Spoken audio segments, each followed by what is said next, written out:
Study 1। आज मैं आप लोगों को चैप्टर नंबर 9 करवाऊंगी, पोषण, स्वास्थ्य एवं तंदुरुस्ती, न्यूट्रिशन, हेल्थ एंड वेलबींग। इसके लघु उत्तरात्मक जो प्रश्न है इसके आंसर्स मैं आज करवाने वाली हूँ। तो चलिए स्टार्ट करते हैं। फर्स्ट क्वेश्चन है, प्रेक्षण का क्या अर्थ है? प्रेक्षण मीन्स ऑब्जर्वेशन होता है। प्रेक्षण करना किसी भी चीज़ का मतलब उसे ऑब्जर्व करना। तो इसमें हमें क्या है कि जो आपको जिस चैप्टर से पूछ रहा है उस चैप्टर के अकॉर्डिंग आपको बताना है कि प्रेक्षण किसे कहते हैं, ऑब्जर्वेशन किसे कहते हैं। तो यहाँ आपको बताना है कि ऑब्जर्वेशन किसे कहते हैं। तो इसका आंसर ये रहा, खाने के दौरान बच्चे के व्यवहार तथा उसकी प्रगति पर विशेष ध्यान दें। मतलब जब बच्चा खाना खा रहा होता है तो उसका व्यवहार कैसा है, वो कैसे खाना खा रहा है और उसमें क्या क्या इम्प्रूवमेंट हुआ है। बच्चा पहले कैसे खा रहा था और अब वो कितने अच्छे से खा रहा है, पहले से सही खा रहा है या नहीं खा रहा। तो ये सारी चीज़ें बच्चों में से ऑब्ज़र्व करनी होती है। तो प्रेक्षण यही है, ऑब्जर्वेशन मीन्स बच्चा अगर खाना खा रहा है तो वो कैसे खाना खा रहा है, उसमें पहले से क्या क्या सुधार आया है बच्चे में। ये सारी चीज़ें जो ऑब्ज़र्व करना है यही प्रेक्षण कहलाता है। आगे देखिए, उनकी भोजन संबंधी पसंद नापसंद, उनके भोजन करने का तरीका, किसी विशेष भोजन के प्रति आकर्षण तथा उनकी शारीरिक तथा मानसिक क्षमताओं को विशेष ध्यान रखना चाहिए।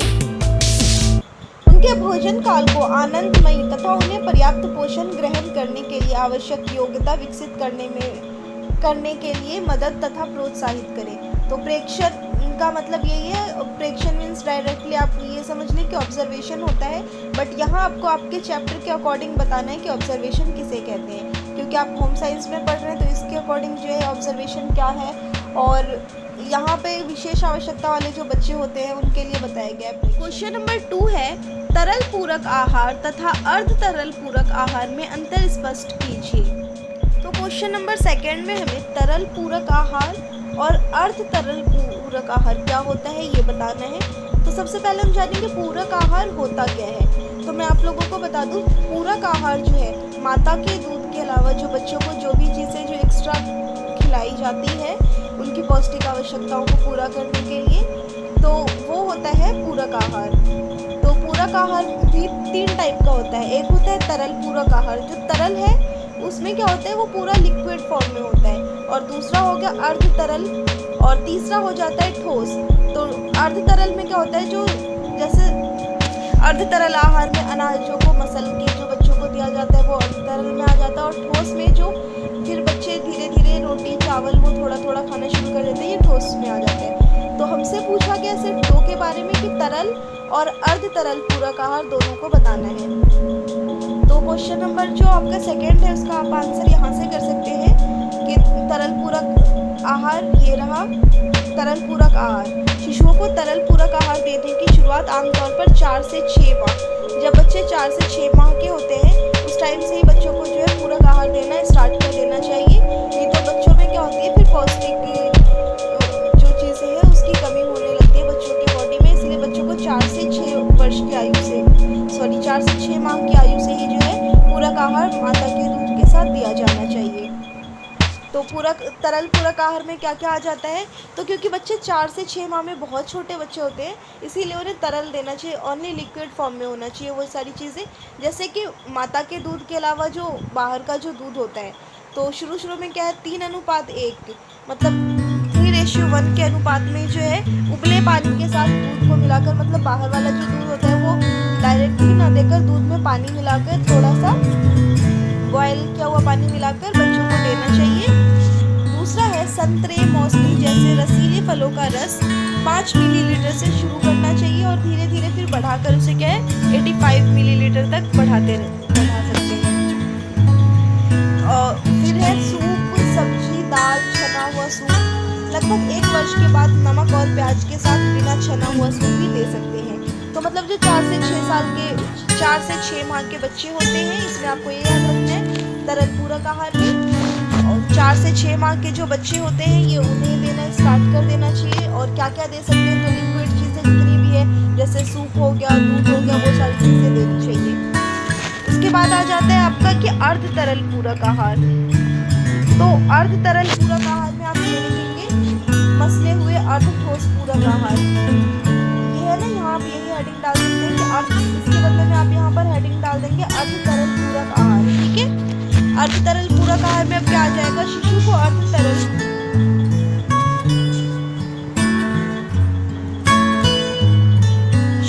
अर्ध तरल पूरक आहार देने की शुरुआत 6 से 8 माह के दौरान की जाती है।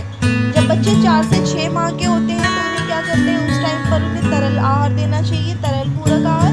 और जब वो 6 माह के हो जाते हैं तो फिर तरल से बढ़ाकर अर्ध तरल दिया जाना चाहिए, जिसमें होता है जैसे ज़्यादा पका हुआ सब्जियों को ज़्यादा पकाकर, चावल को ज़्यादा पकाकर, फिर मसलकर फिर बच्चों को दिया जाता है।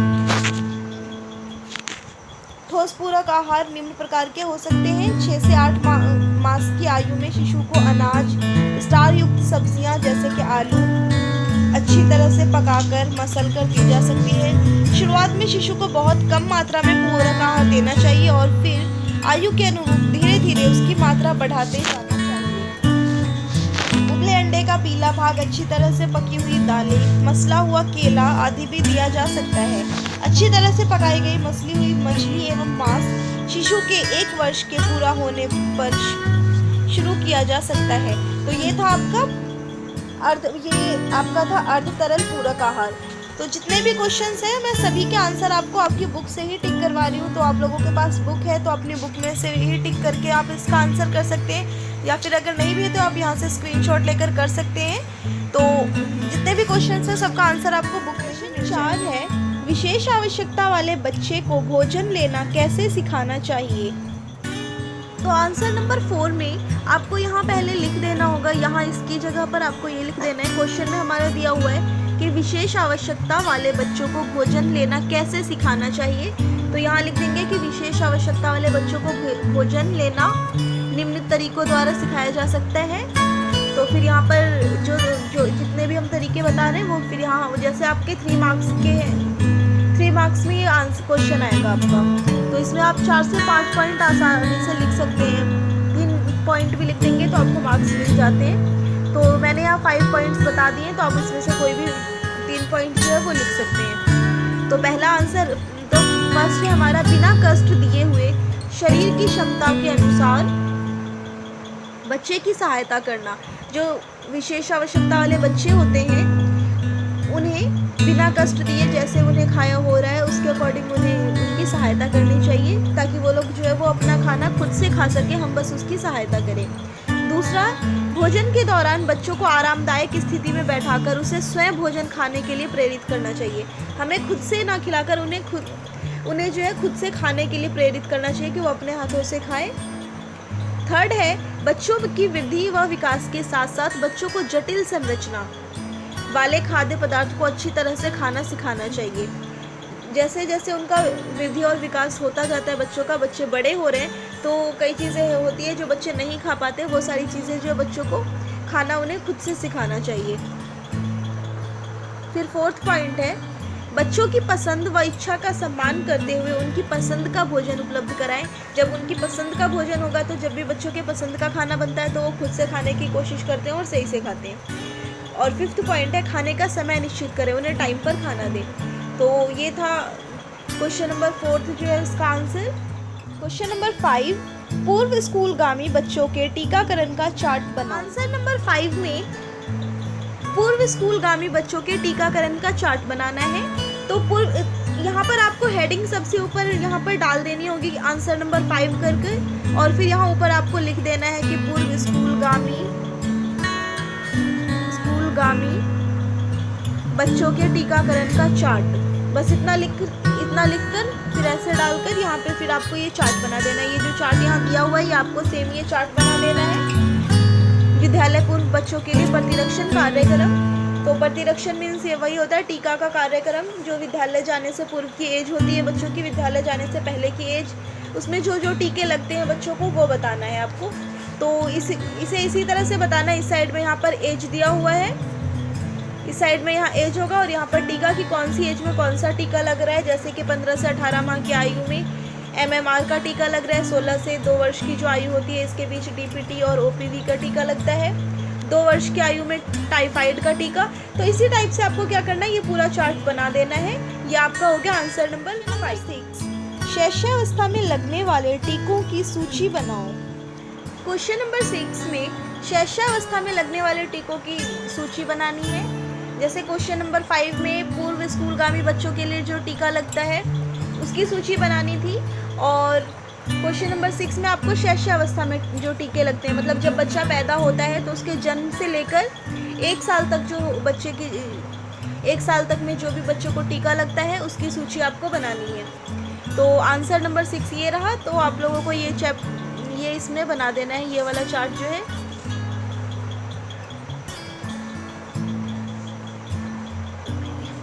बच्चे की उम्र और ये रहा टीका। तो बच्चे की कौन सी उम्र में कौन सा टीका लगता है, तो जन्म के तुरंत बाद BCG का टीका लगता है, 6 सप्ताह बाद कौन सा टीका लगता है, फिर 10 सप्ताह बाद, 14 सप्ताह बाद, और फिर ये रहा 9 से 12 माह में। तो ये जो है आपका शैशवावस्था में जो लगने वाले टीके हैं उसका चार्ट हो गया आंसर नंबर 6 का। क्वेश्चन नंबर 7 है कम कीमत में स्वास्थ्यवर्धक भोजन कैसे प्राप्त कर सकते हैं। तो इसमें बताना है कि कम कीमत में स्वास्थ्यवर्धक भोजन हम कैसे प्राप्त कर सकते हैं कि हमें कीमत भी कम लगे और भोजन जो है वो स्वास्थ्यवर्धक प्राप्त हो सके। तो इसके हमें तरीके बताने हैं कि हम कैसे प्राप्त कर सकते हैं। तो आपका ये 3 मार्क्स में आता है क्वेश्चन। तो आपको इसमें आई थिंक 5 से 7 आपको दिया हुआ है पॉइंट। तो आप इसमें से कोई सा भी 3 से 4 पॉइंट अच्छे से पढ़ के और ये भी आंसर में लिख सकते हैं। तो क्वेश्चन नंबर 7 का जो आंसर है वो यहाँ से स्टार्ट होता है। विद्यालय पूर्व बच्चों के लिए कम लागत वाले अल्प आहार के कुछ उदाहरण हैं। तो आपको यहाँ पर ये नहीं लिखना है, बल्कि जैसे आपके क्वेश्चन में लिखा होता है उसके अकॉर्डिंग आपको यहाँ लिखना होगा। जैसे हमारे क्वेश्चन में लिखा हुआ है कम कीमत में स्वास्थ्यवर्धक भोजन कैसे प्राप्त कर सकते हैं। तो आपको आंसर में क्या लिखना है, यहाँ पर इसके बदले में लिखना है कि कम कीमत, इसका आंसर आप यहाँ से लिख सकते हैं, कम कीमत के परंतु स्वास्थ्यवर्धक भोजन के कुछ उदाहरण निम्नलिखित हैं। आपको ये लिख देना है कि कम कीमत में स्वास्थ्यवर्धक भोजन हम निम्नलिखित तरीकों से प्राप्त कर सकते हैं।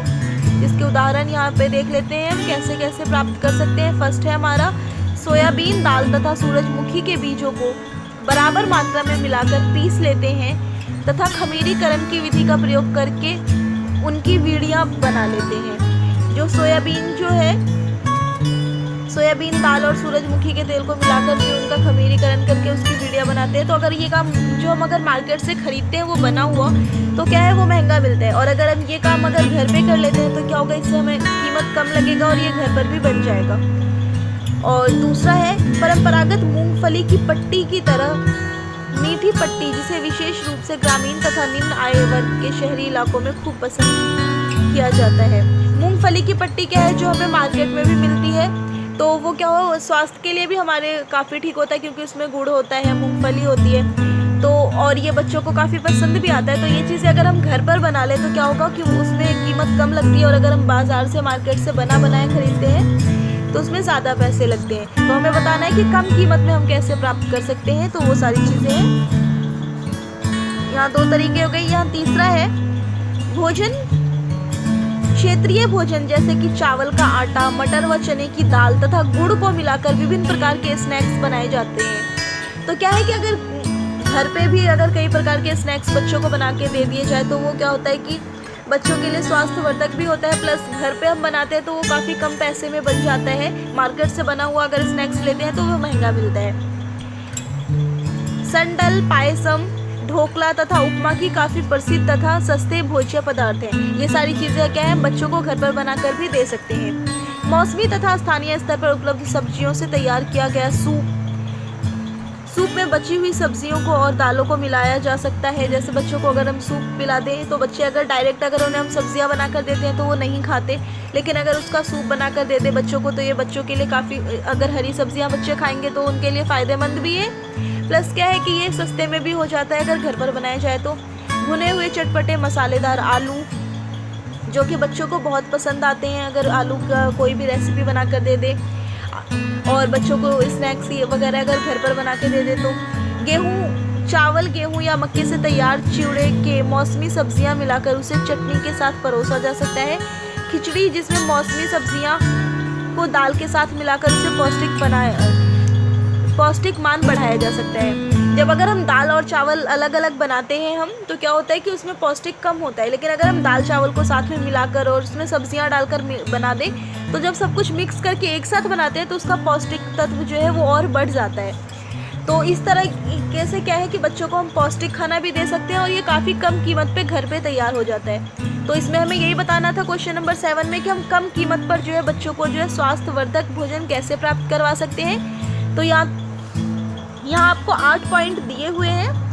8 पॉइंट में से आप कोई सा भी 3 से 4 पॉइंट जो है ये लिख सकते हैं आपका क्वेश्चन नंबर 7 में। क्वेश्चन नंबर 8, स्कूलगामी बच्चों में मोटापे का कारण बताओ। तो क्वेश्चन नंबर 8 में हमें बताना है कि स्कूलगामी बच्चे जो होते हैं उनमें मोटापे के क्या क्या कारण हो सकते हैं। जो स्कूल जाने वाले बच्चे होते हैं वो उनमें मोटापा क्यों आता है, उसके क्या क्या कारण हो सकते हैं। तो इसमें आपको आंसर लिखना है। स्कूलगामी बच्चों में मोटापे के कारण निम्नलिखित हो सकते हैं। आंसर नंबर 8 है आपका, मोटापे के निम्नलिखित स्कूलगामी बच्चों में मोटापे के निम्नलिखित कारण हो सकते हैं। फर्स्ट, यह गलत जीवन शैली, कुपोषण या खाद्य संबंधित गलत धारणाओं के कारण हो सकता है। सेकंड है, अधिक वसायुक्त भोजन, अधिक नमक, कम रेशा एवं चीनी मिले पैक के कारण बच्चों में मोटापा हो सकता है। यह समस्या हमारे समाज में उच्च सामाजिक आर्थिक वर्गों के बच्चों के मध्य अधिक होती है। असक्रियशीलता मोटापे का सबसे बड़ा कारण है। क्या होता है कि ये जो छोटे बच्चे होते हैं उनमें मोटापा क्यों होता है? सबसे ज़्यादा क्या होता है कि वो बाहर की चीज़ें जो खाते हैं वो वसायुक्त चीज़ें होती है, उन्हें ऑयली चीज़ें खाना ज़्यादा पसंद होता है।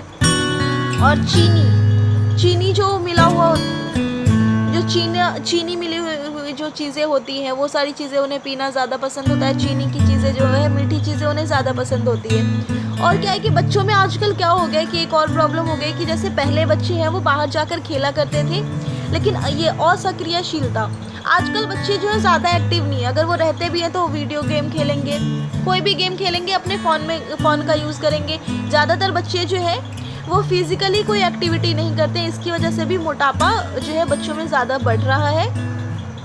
और ये ज़्यादातर बड़े जो समाज में जो उच्च परिवार होते हैं, मतलब कि जो पैसे वाले बच्चे होते हैं, उनमें इसीलिए जो है ये चीज़ें ज़्यादा पाई जाती है। तो ये थे मोटापे के 4 कारण कि छोटे बच्चों में जो है वो मोटापा क्यों पाया जाता है। तो आप ये 4 कारण इसमें लिख सकते हैं मोटापे के। इसका स्क्रीनशॉट आप यहाँ से ले सकते हैं।